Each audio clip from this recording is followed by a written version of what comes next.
Agora, Elaine, professora Elaine, Oi, o professor cônsul Elaine, Kleber, o eu embaixador peço Elaine. desculpas. Elaine, não, eu trabalho com assessoria de relações internacionais na Universidade Federal de Mato Grosso. Peço desculpas pela câmera, que a minha internet está muito ruim, está caindo a conexão. De É um boa. prazer falar contigo, professor. Já vi algumas palestras suas, inclusive do grupo de vocês, né? Porque todo esse material que vocês trazem vai ser muito importante para a minha tese. Eu estudo estudos de linguagem aqui na UFMT, doutorado, e eu estou estudando as relações entre a língua adicional e o potencial institucional para a realização de parcerias. E aí eu identifiquei, pelo que eu vi na sua fala, realmente eu concordo que é muito importante nós descobrirmos, né, os países africanos e nós mantermos maior contato com eles. Isso é de um ganho enorme para a instituição. Só que é uma dúvida que eu tenho: o que nós fazemos assim em relação às barreiras de recursos? Porque apesar da possibilidade de internacionalização em casa, nós somos, digamos, os primos pobres, talvez, no Brasil em relação a recursos. E para nós é uma barreira enorme. A gente tem que fazer, é uma luta para a escolha de como direcionar o mínimo de recursos que a gente já recebe. E justamente até por isso eu escolhi esse tema, porque para que nós tenhamos boas parcerias, o idioma adicional ele é importantíssimo, mas o engajamento da instituição para o desenvolvimento de idiomas institucionais ainda é muito precário, digamos assim. E a minha dúvida é como nós poderíamos superar essa barreira dos recursos financeiros, apesar da possibilidade de internacionalização em casa, mas para que nós possamos ter efetivamente parcerias com mais países do sul global, né? E possamos fazer uma troca com esses países, porque muitas vezes a gente busca esses países que têm essa possibilidade de Erasmus e outras fontes de recursos para que os alunos tenham mais experiências e até os próprios é, a comunidade desses países também tenham um contato e vejam a nossa realidade, e vejam os nossos biomas. Então é isso. Desculpa, professor, me estendi. Eu achei brilhante, Elaine. Eu quero que você faça contato comigo, se permitir, viu, Elaine, de eu dialogar com você. Eu queria muito dialogar com você, Será né? uma alegria. Você tem meus contatos aí, já tem meu WhatsApp, você. Tenho. Eu só vou passar minha conta bancária porque ela tá zerada, tá, Elaine? Senão até dela. Tá? Depois que eu vim pro Rio, eu cheguei aqui e briguei com as pessoas. Eu falei assim, gente, o Rio de Janeiro continua lindo e caro. Sim, Né? nossa. Assim, assim, assombroso. Tá com uma polícia, sabe? Até para entrar aqui no hotel hoje, eu saí para fazer uma caminhada para eu voltar pro hotel para entrar foi difícil, porque justamente era. Eles estão em um processo de segurança total aqui, né, por causa da reunião do G20. Mas Sim, para fazer menção ao que você mencionou, que eu acho que faz muito sentido, eu acredito, viu, você mencionou uma questão que para mim é muito cara, que é justamente os recursos, né? Porque, querendo ou não, os recursos que advêm do processo de internacionalização no Brasil, né, gente, vamos ser bem sinceros, a gente está em casa, a gente pode falar, ele privilegia justamente as universidades públicas federais grandes, sim. grandes, grandes. Uhum. Se você pegar hoje uma universidade menor, uma universidade estadual menor, ela não tem acesso, ela não entra no ranking para obter os fomentos. Até um trabalho, viu? Eu posso te mandar depois para você. Se você Sim, quiser, eu posso te agradeço enviar. muito. Elaine. Tem um trabalho Claro. que eu orientei de uma professora do Instituto Federal de Tocantins, chamada Euquelane Moraes. Ela fez um Uhum. trabalho belíssimo, uma tese de doutorado. Ela foi assessora internacional sobre essas políticas do Brasil que a gente chamou de ciências com muitas fronteiras, já que eram ciências sem fronteiras. E eu recomendaria também, só para uma reflexão, um livro do meu colega Wilton Soares, que escreveu a tese dele de doutorado, publicado pela editora Pontes, onde ele fala sobre o aspecto do francês e até que ponto essa ciência foi muito fronteiriça para o francês, né? Especialmente se nós trabalhamos com inglês, a gente não tem tantas políticas para os países que falam inglês, hoje na CAPES, no CNPq e também em outros ministérios, né, no MEC, mas também quando fala-se de francês, não tem, né? Não tem tantas iniciativas. Então, eu acho que você falou agora uma coisa muito interessante.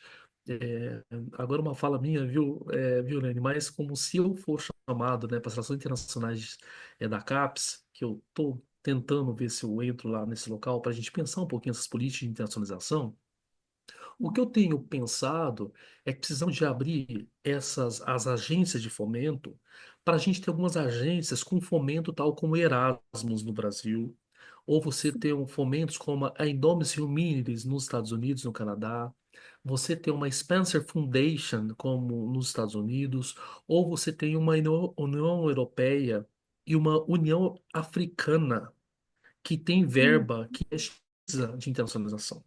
Perceba, eu estou falando União Europeia, estou falando União Africana. Tem verba para isso. Uhum. E aí eu fico pensando, uma proposta, viu, para a gente refletir juntos, Elaine. Será que não estaria na hora da gente pensar nas políticas do Mercosul, voltados para fomento para o processo de internacionalização dos países voltados para o Mercosul? Será que não estaria na Sim. hora da gente repensar uma política de fomento para os países que fazem parte do BRICS, Brasil, Rússia, Índia, China e África do Sul? Será que não estaria na hora do bloco da CPLP, as comunidades de países falantes de língua portuguesa, que são comunidades fortemente alinhavadas ou localizadas geograficamente em África, para a gente pensar nas políticas para o Brasil, para Goa na Índia, para Angola, para Moçambique, para a Guiné-Bissau e assim por diante? Então, o que eu estou propondo, assim, viu, Elaine, não sei se está claro o que eu tenho pensado, até a minha vinda aqui para o Rio de Janeiro foi de dialogar com essas pessoas que estão no G20 para a gente fazer política de internacionalização não só para o G20, mas fazer política para o G40, o G60, o G100, o G120, o G140. Entende? Não adianta a gente ter uma Sim. junção de 20 nações poderosas e a gente não ter uma política para a gente acolher países que estão marginalizados, entende? Que tem o IDEB lá embaixo. Então, até a minha fala aqui, amanhã vai ser nessa perspectiva, amanhã na sexta. Gente, vamos ter uma reunião do G20, mas que dialogue com o G80, entende? Que Uhum. dialogue com os contextos do G80. Esse é um primeiro pedido. E um segundo ponto que eu queria alicerçar agora, Elaine, que eu acho que é importante, é da gente também fazer parcerias com escolas que estão nesses Gs 80, por exemplo. Então, eu estou muito interessado hoje com meu colega, meu amigo, né, meu irmão gêmeo, Lequete Macalela. Eu estou falando gêmeo, viu, Elaine, que vocês vão ver eu e ele pessoalmente, nós somos muito idênticos, nós somos quase idênticos. Ele me chama eu de twin brother, ele me chama de irmão gêmeo dele, e eu chamo ele de meu twin brother. Parece que a gente tem uma ligação ancestral, sabe? Eu até falei, viu, Lene, eu e o Lequete, nós vamos nos conhecer em breve, né? Ele vai vir para Brasília, para o evento da Brasília em Cena. Nós não nos conhecemos pessoalmente, eu e o Lequete Macalela. A gente nunca se abraçou, a gente nunca se Fofo. tocou, a gente nunca se olhou olho a olho no presencial, mas a gente, eu e o Lequete, né, Lady? A gente escreveu tanta coisa junto, eu e ele, vai tanta coisa junto. A gente trabalha semanalmente, eu e o Lequete Macalela, né? Via Zoom. A gente faz cumprimentos africanos. Ele tem duas filhinhas, né? A Lebete e a Lelete. Olha que criativo, Elaine. O nome dele é Olha. Lequete, a filha chama Lelete, a outra chama Lebete. E a Lelete e a Lebete interagem comigo na tela. Ela me viu na tela e começa a interagir comigo. Assim como a Tamara tem uma filha, um filho, ele me vê, a Tamara, me orientando de pós-doc, me vê, o menino já, o tio Kleber entrou, mãe, deixa eu conversar com o tio Kleber. E a gente interage com essas crianças. Aí eu queria levantar uma à tona uma questão, só pra gente refletir juntos, Elaine. Olha, a Lelete e a Lebete, as filhas de Lequete, elas são crianças de 2 e 3 anos e meio. A criança de 2 anos já fala 4 línguas. E a criança de 3 anos e meio, ela já fala 6 línguas e vai para a sétima língua. Aí eu te pergunto, Elaine, só para a gente refletir juntos. Elas não estão no processo de escolarização ainda. As meninas já são poliglotas em casa.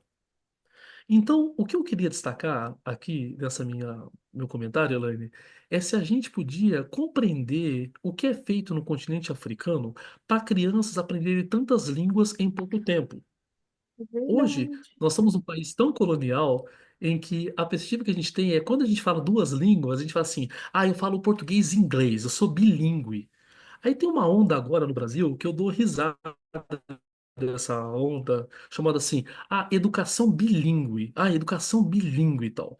Elaine, me desculpe, isso aí para mim é muito pouco, entende? É Uhum. muito pouco. O que eu tenho que pensar é numa educação multilíngue. Verdade. O que eu tenho que pensar é numa educação translíngue. Por exemplo, Helena, a gente está falando agora em português. Aí daqui um pouquinho a gente vai para russo. Aí depois a gente vai para banzo. E a gente termina a reunião em espanhol. O que eu quero hoje é que meu aluno tenha acesso a várias línguas, a várias linguagens, e que eles transitem entre línguas e linguagens.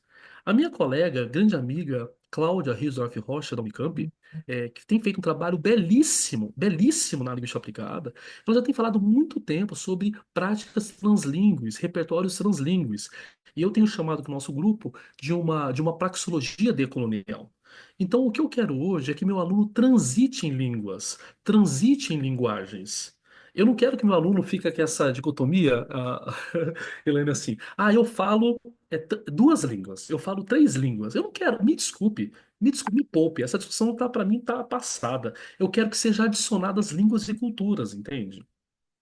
E aí, para Uhum. terminar, Elaine, o meu comentário, então eu acredito que a gente precisa de investir fomento nisso, nós temos que ter dinheiro para fazer isso, e nós da área de relações internacionais, diferente da letras, parece ter uma política, viu, Cristina, de mais fomento para as relações internacionais, e nós da letras precisamos de ter mais recursos, porque a gente faz recursos. A gente da letras, a gente parece que a gente faz. Não sei, a gente faz muita caridade para as pessoas, entende? A gente está muito satisfeito com o pouco que nós temos, mas precisamos de ter mais fomento para isso e também ter acesso a diferentes línguas e culturas. Aí eu queria terminar, talvez, essa minha intervenção com o seguinte ponto. Eu acho que letras tem que se refazer, Cristina. Cristina, eu acho que a gente tem que ter mudado até o nome do curso de letras. Eu acho que não tem que ter. Eu acho que tanto a literatura, quanto a tradução, quanto as línguas, elas são linguagens. A perspectiva que nós temos é aquela perspectiva lá do século passado, quando foi fundada a segunda Universidade Pública Brasileira. A primeira foi a Federal do Paraná, depois a USP, né? Foi a segunda Universidade Pública Brasileira. Foi a primeira estadual, né, do Brasil. E a USP criou, né, o curso de letras, direito, curso de letras, Direito e Medicina. Aí criou-se depois o Conselho Regional de Medicina, o Conselho, a OAB, Ordem dos Advogados do Brasil, e Letras, criou-se a Academia Brasileira de Letras, né? E aí, eu pergunto para vocês, só para a gente terminar com essa reflexão. Quando fala de OAB, você pensa em advogados. Quando você fala de CRM, Conselho Regional de Medicina, você pensa em doutores e médicos. E quando fala de OAB, Academia Brasileira de Letras, você lembra tudo menos letras.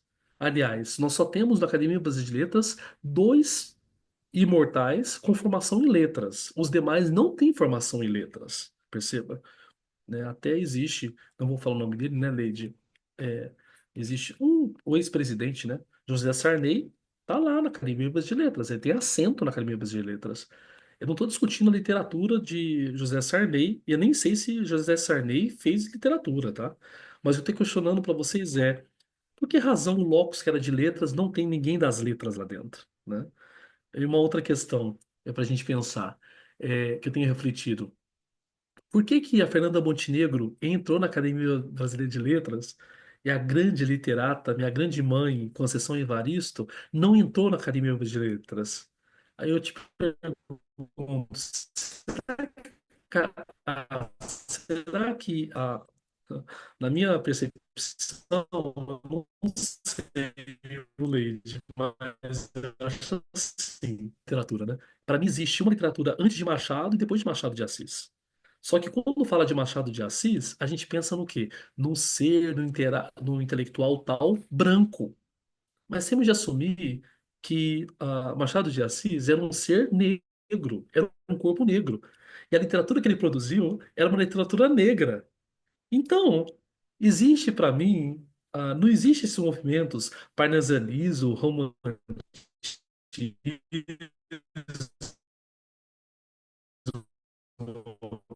é, né, todo esse chamo de uma literatura antes de Machado e após Machado. E agora pensando na dequalidade, na minha percepção, tá, tá, Elaine, que eu tenho pensado, existe uma literatura decolonial antes, de Paulo Freire e após Paulo Freire. A gente tem que assumir de que todo esse fazer, esse repensar,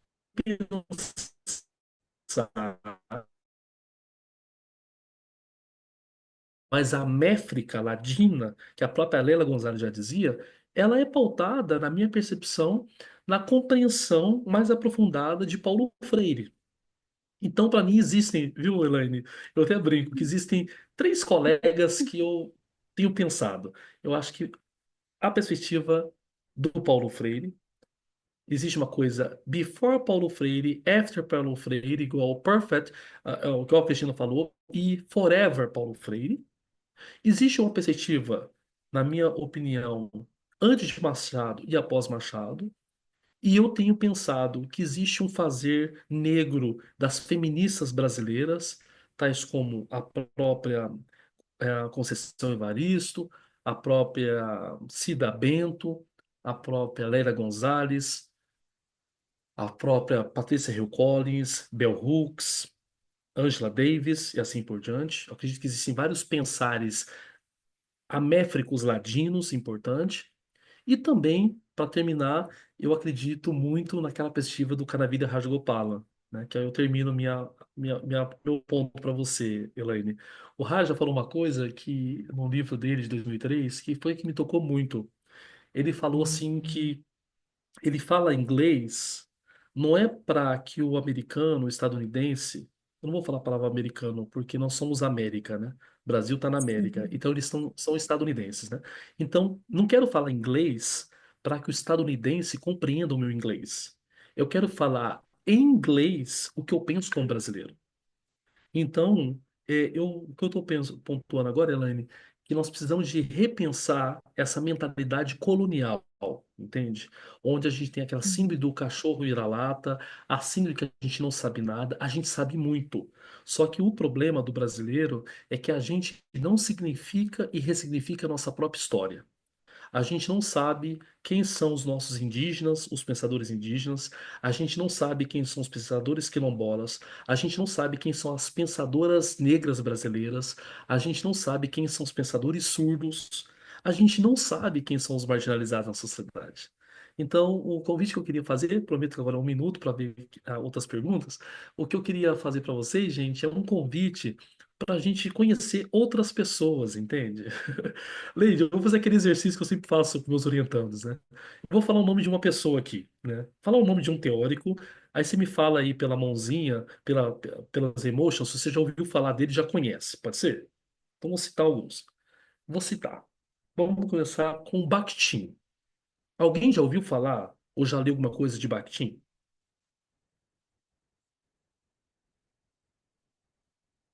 Hum. Olha, tá aparecendo vários sims aí, vários sims. Bakhtin todo mundo já ouviu. Ok. Vou fazer uma outra pergunta. Fernando Saussure. Fernando Saussure. Alguém já ouviu falar de Saussure? Marcelo?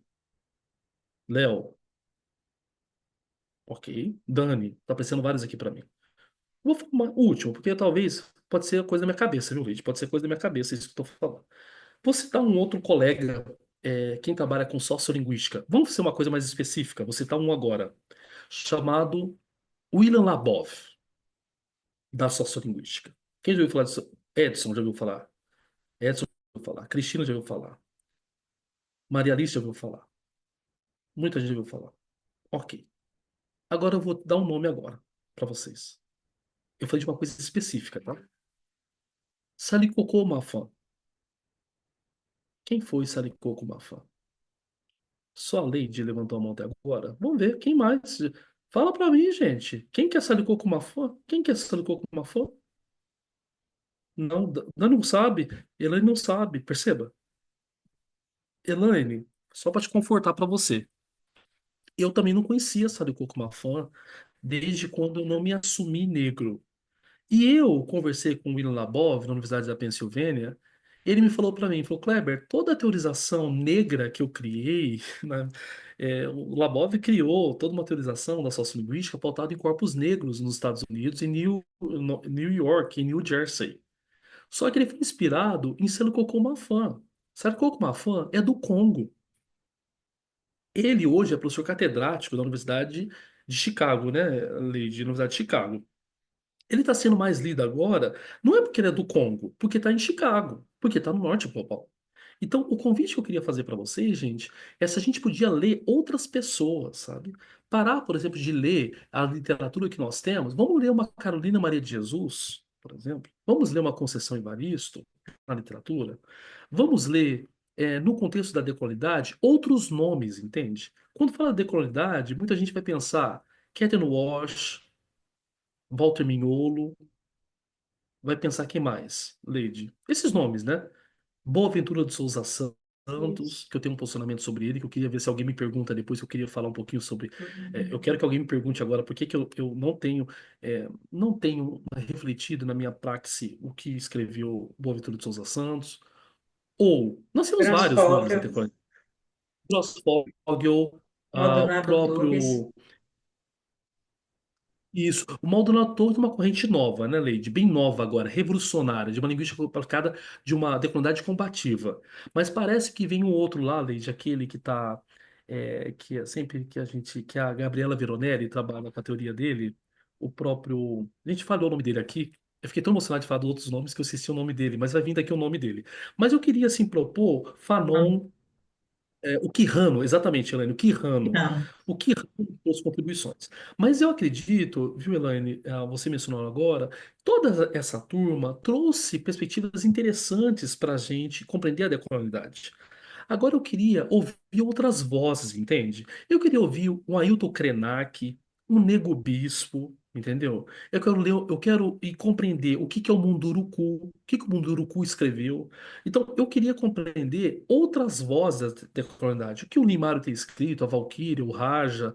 Eu tenho tentado escrever algumas coisas, não sei se está certo o que eu estou escrevendo, mas algumas reflexões que eu tenho feito, perceba. Mas eu acho que nós precisamos de ouvir outras vozes, entende? E não legitimar essas vozes do norte global. Então, eu acredito que nós temos muito.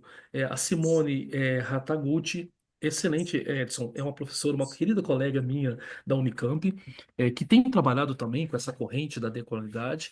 E aí, Edson, só para fazer aquela provocação, daquela brincadeira que eu fiz no início, eu fico perguntando que decolonialidade é essa, entende? Que a gente está falando. Que decolonialidade é essa? Que comunidades marginalizadas são essas? E aí eu termino, queria ouvir mais vocês agora com a minha colocação, Leide, que nós precisamos de compreender que não existe decolonialidade não alicerçada em duas pessoas, gente. Eu vou fazer menção a isso.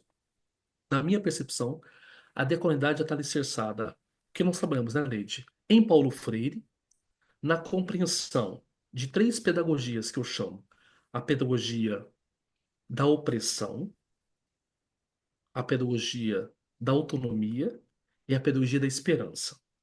Rosana Helena Nunes, que foi uma colega, uma amiga querida, eu tive o prazer de fazer, ela fez pós-doc comigo, ela me ensinou muito, né, Leide, pra gente, nosso grupo, que Paulo Freire, Isso ele mesmo. expandiu, ele alicerçou essas três pedagogias de uma forma singular.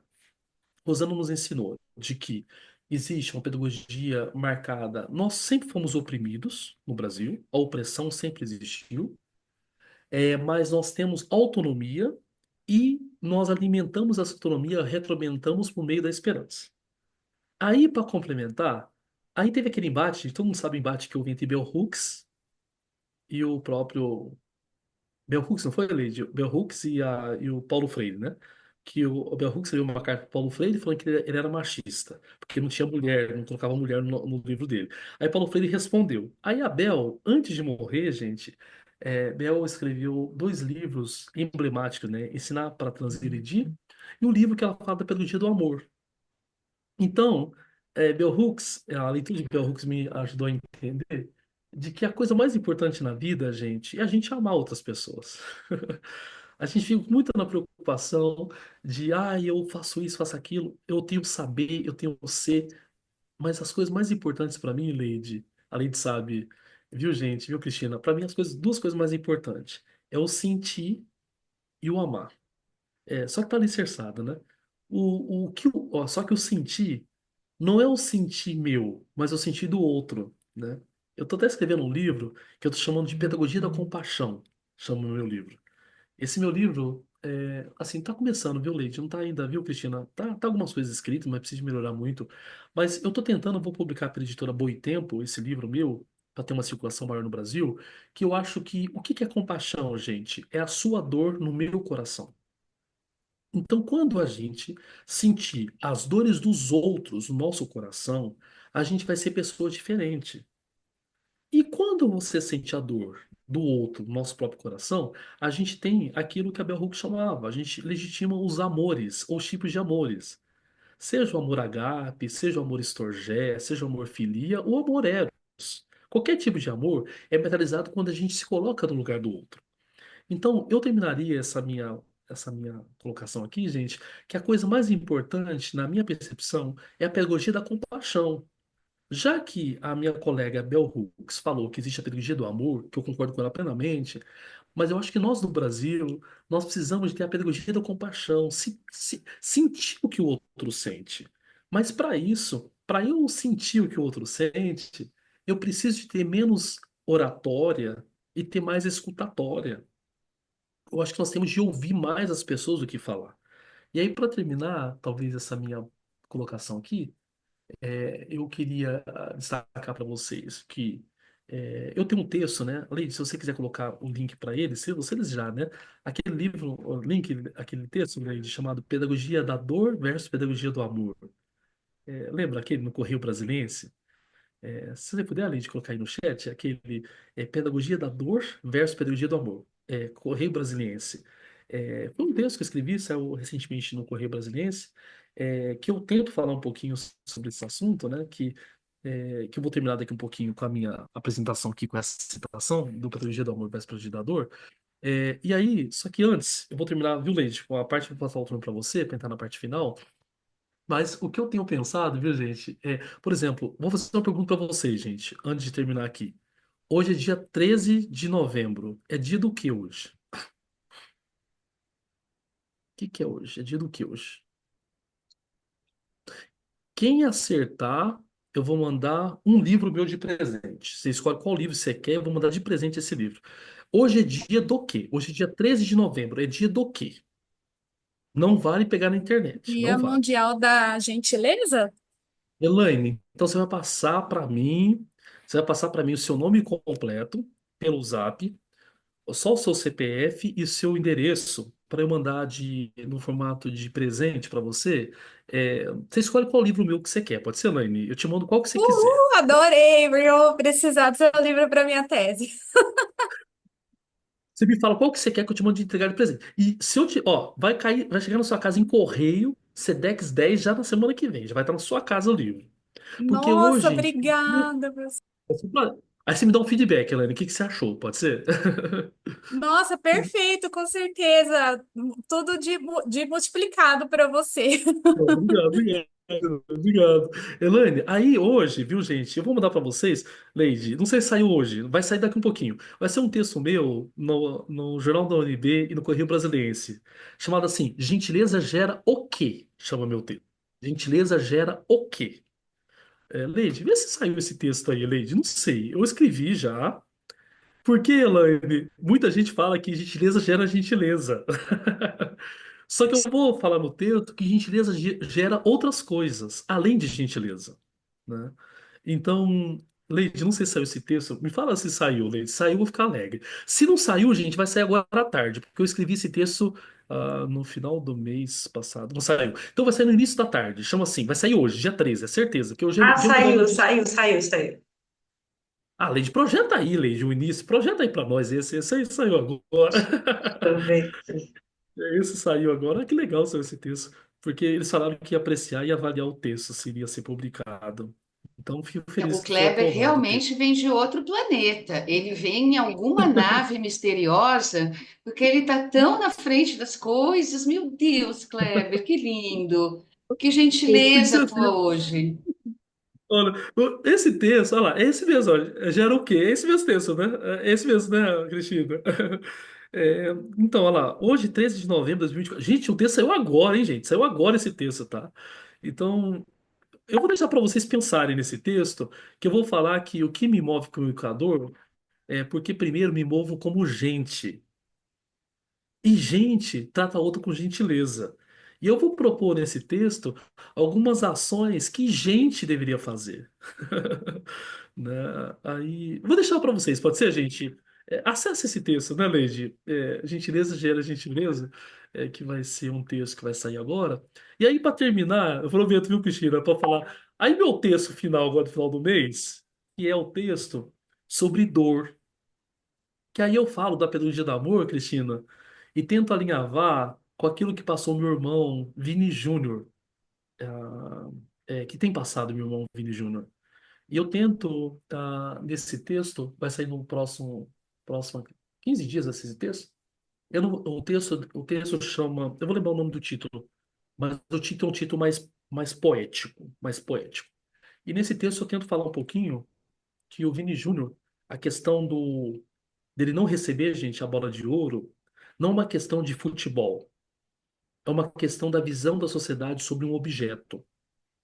Porque negro, Leide, lembra que a própria Karine nos ensinou a entender? Negro no Brasil nunca é gente. É, Negro é objeto. É objeto. objeto sexual, negro é objeto de trabalho, negro é visto como objeto. E aí eu termino o texto fazendo a seguinte menção, Cristina. Objeto fala, objeto pode falar. Quando o objeto fala, ele sofre represálias. E o que o Virgem Júnior passou agora é uma represália por ele ser um objeto que falou. E aí eu trago uma reflexão, né, Leide, nesse texto, no próximos 15 dias, sobre como que um objeto pode falar? Viu, Cristina? Como? De que forma um objeto fala? Eu deveria falar de que forma esse objeto? Tá? Então, esse texto vai sair na UNB também, e aí vocês querem acompanhar. São textos assim, gente, textos, não sei se está profundo, mas sim, textos que eu tenho pensado com uma linguagem mais acessível, né, jornais de circulação, para que as pessoas compreendam essa dimensão. E aí, para terminar, para passar o turno para a Leite, viu, Cristina? Viu, Léo? Viu, Dani, Elaine, Rosana, Luísa, Maria Alice, todos que estão aqui presentes. O que eu tenho pensado fortemente, a gente sabe, né, Leide? O que que é ser pesquisador, né? Porque todo mundo fala, eu sou pesquisador da linguística aplicada. Mas pesquisador pesquisa a dor de quem? Para eu ser pesquisador, eu preciso justamente compreender as minhas dores e compreender as dores dos outros. E aí eu termino essa minha apresentação com vocês, que a coisa mais importante, gente, não é eu compreender só as minhas dores, mas é eu ajudar outras pessoas a curarem as suas próprias dores. Aí eu passo a palavra à Leide, que ela vai terminar com uma frase que vai estar no meu livro, né, Leide? Leide sabe de cor. O meu livro chamado O Diário de um Educador, o Diário de Educador, né? Ou não, O Direito de Fala de um Educador, chama o meu livro. Contrapondo, contrapondo o que a Djamila Ribeiro fala de lugar de fala, eu falo de direito de fala. Leide, no meu livro, eu falo o quê? Na página É que 8 do. as minhas cicatrizes transformei em atos de amor. Exatamente. Então, eu terminaria minha fala com isso que a Leide já sabe, né, Leide? Vamos transformar as nossas cicatrizes em atos de amor. Gente, quando a gente amar mais as pessoas, a gente vai ter uma integração da educação, a gente vai ter o respeito à diversidade, a gente vai tratar todas as comunidades bem, entendeu? Se eu sou de uma comunidade negra, se eu sou de uma comunidade indígena, uma comunidade surda, ou uma comunidade, qualquer comunidade que eu estou alinhavado, quando alguém me trata com amor, nunca vai ter fronteiras, a gente vai ter compartilhamento, a gente vai ter comunhão, né? E aí eu termino a minha apresentação para vocês, que a coisa mais importante para mim hoje é a religião, mas não é a religião institucional, é a religação minha com o que eu acredito e uma religação minha com o outro. Então, por isso que eu termino, né, Leide, que quando fizeram menções para quais eram os maiores mandamentos do mundo, foi dito, né? Ah, eu quero amar a Deus, uma divindade, e amar ao próximo. Então, essa questão não tem como eu amar. Isso eu falei para Bell Hooks um pouco antes dela falecer. Não tem como a gente amar se a gente não tem compaixão do outro. Então, eu estou disposto, né, Leide, a transformar as minhas dores em atos de amor. Eu acho que essa que é a grande. Eu queria passar isso para vocês hoje. Não sei se vocês guardarem isso. Vamos transformar as nossas cicatrizes em atos de amor. Eu, particularmente, já vou estar super alegre nessa perspectiva. Faço a palavra para você, Leide, para você tecer as considerações finais. Muito obrigado pelo Nossa, a tempo gente não tem, de fica até você. sem palavras, né? A gente perde as palavras quando a gente passa a refletir sobre essas questões, né? E sobre o amor. Então, realmente é muito profundo isso. E é de uma simplicidade profunda. E aqui para a gente encerrar, né? Eu deixo aqui, deixa eu só tirar esse, voltar aqui.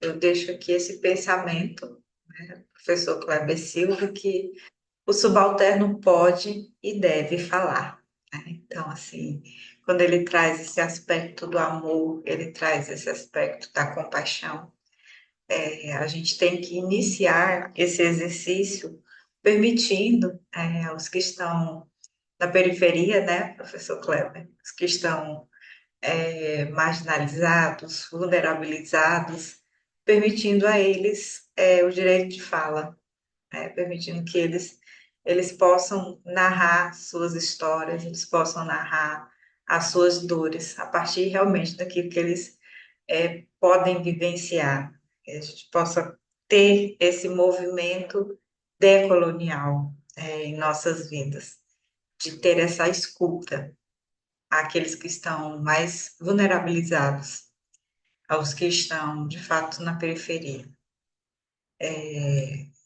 A gente gostaria, né, de ver um mapa assim, né, dessa internacionalização. Hoje foi uma aprendizagem tanto entender que a África é um continente tão grande e a gente conhece tão pouco, e é um lugar tão rico, e a gente muitas vezes não acessa. Então, que a gente possa rever, né, esse truco ideológico. Sempre que eu olho esse mapa, eu lembro do Quino, em uma tirinha que ele fala que a Liberdade, que é uma das personagens do Quino, ela fala que, na verdade, o mapa foi um truco ideológico que deram na gente, e a gente aceitou esse truco e vem aceitando, mas que, na verdade, o mapa, aí ela vai lá na frente da Mafalda e coloca o mapa de cabeça para baixo, e a Mafalda diz uma coisa muito bonita, que ela diz assim, chega na casa da mãe dela e diz assim, algo se acabiou em mim, né? Ela usa uma expressão idiomática que é o se acabou, né? Que agora é ponto, digamos assim, ponto final, eu tive uma reviravolta. E aí é a reflexão que a gente deixa, né? Que algo possa se acabar nas nossas vidas. Para a sugestão de leitura, eu coloquei aqui, né, tomei a liberdade de pegar esses dois textos aqui, né, um que está publicado na Dialnet, o Panorama da Internacionalização da Educação Superior na área de ensino de línguas adicionais e da pesquisa no Brasil, que é um texto do professor Cláudio Aparecido da Silva e da professora Roseli Pérez Xavier, tá?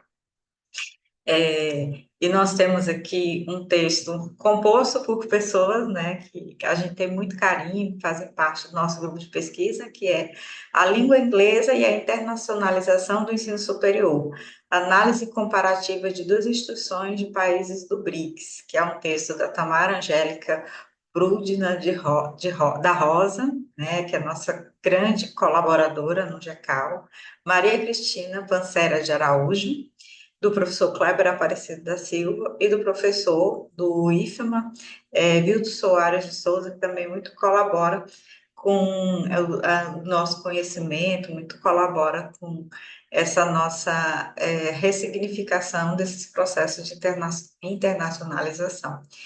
Esse texto ele está publicado na revista Letras Raras, do dossiê Linguagens na Contemporaneidade. E a gente deixa aqui o nosso sincero agradecimento a todos que estiveram conosco até agora. Deixa também o nosso convite para o próximo encontro, dia 20/11, também com o professor Kleber. Ele vem tratando sobre translinguagens, relações internacionais e suas interseccionalidades nas lutas por direitos. A gente agradece bastante a todos aqueles que colaboraram, que perguntaram, que estiveram nessa roda de conversa. A gente agradece muito, especialmente a Deus, pela vida do professor Kleber, pela oportunidade da gente ter vivido esse período da nossa vida junto com ele, né, com essa oportunidade maravilhosa de poder conviver com o professor Kleber, como vocês viram aí, ele, antes de tudo, não somente um antirracista, um feminista, mas ele é anti todo tipo de opressão que vocês possam imaginar, e ele é a favor de todas as formas de amor. Então, assim, é uma gratidão imensa, né? Viver os mesmos anos, né? Vou pegar as palavras de Platão, quando ele disse para Sócrates, né, que ele agradecia, sobretudo, por ter vivido na mesma época que Sócrates. E eu falo a mesma coisa hoje. Eu agradeço, sobretudo, por ter vivido um período histórico na mesma época que Kleber Silva. Muito obrigada. E eu espero que vocês nos sigam no canal do GECAL. Acredito que até às 19 horas a gravação desse momento aqui estará disponibilizado lá, que vocês podem compartilhar, curtir, colocar opiniões, sigam a gente no Instagram, que a gente está sempre colocando os nossos eventos, as nossas atividades, aquilo que a gente anda desenvolvendo dentro do GECAL. Muito obrigada e um bom dia a todos. Aí podemos, ali, se o grupo concordar, a gente podia fazer uma foto desse momento. O que que vocês acham? A gente podia